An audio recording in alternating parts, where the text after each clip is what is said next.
Hi, I'm Mike Thompson. One of my upcoming projects requires a ton of cans.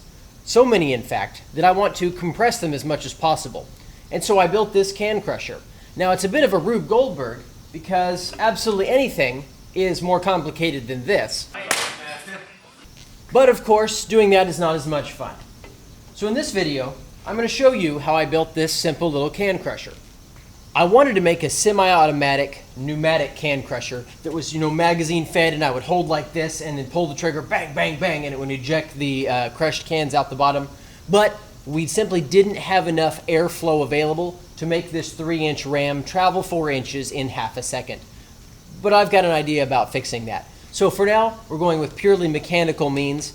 And yes, we could have, purchased something like this, but where's the fun in that, right? That's not what this channel is all about. So I'm going to show you how I did this. I started with this model of my 3-inch by 11-inch PVC pipe and the wooden end plug, and I used blocks within a sketch to design the crushing mechanism. And that made it much easier than modeling parts and then assembling them all virtually. I turned down to 4x4 to make the ram and the end cap. And you can see I cheated a little bit on the final sanding. I used a table saw, sled, and fence as a pencil guide to make the arc around my tube for the can chamber. Then I cut each of these arcs with the bandsaw, and that was easy. Now, cutting the actual portions of this was harder and scarier, and I officially do not recommend doing this, but it worked quite well. And then of course I cleaned it up with the Dremel.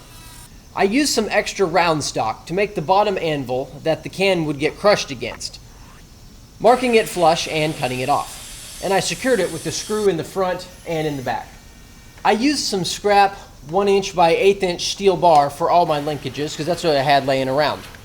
Then center punching and drilling 10 holes. I had to make a V-block so that I could drill the diameter of my ram here. A hole in the center of the ram allows it to bolt to the short linkages.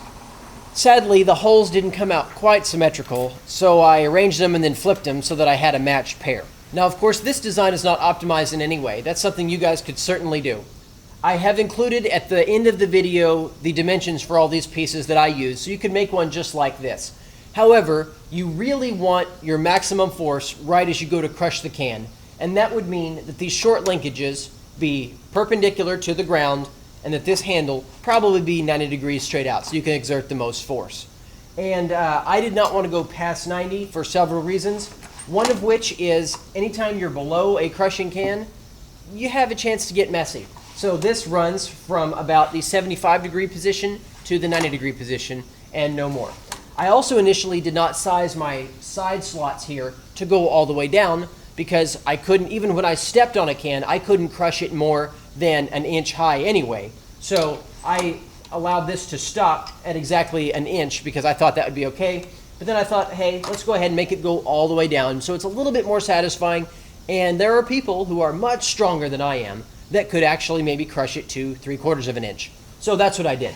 But like I said, the dimensions for all this stuff are listed in a diagram at the end of the video. Then I marked the centers of where the ram slot would be, and I used my V-block again to drill each of the ends of the slots. And then I cut the slots on the miter saw, again using the trick that I don't recommend, and then finished that up with a Dremel. And I bolted it all up, but not so tight that things couldn't pivot. And then I cut a piece of 1/2-inch EMT to use as a handle, and then pinch that in with a piece of all thread. And then I just had to cut off the end of the all thread, and then clean up all of my sharp corners. To mount this to the wall, I needed a strong back and possibly a more robust anvil.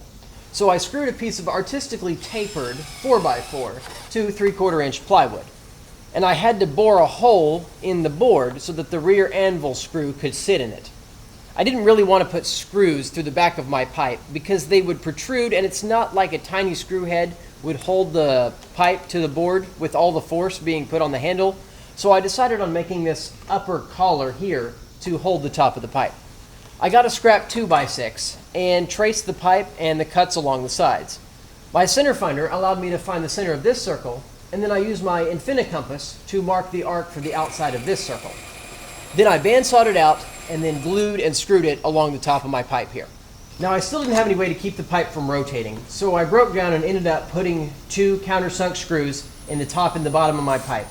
But these don't really bear any force unless someone tries to grab on this thing and twist it side to side, but most likely they won't, I'm hoping, so that's really not an issue.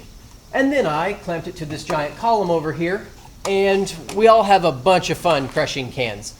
It's not as cool as a semi-automatic pneumatic version might be, but it's still an awful lot of fun. And you'll see what these are all going to be used for here very shortly, I hope.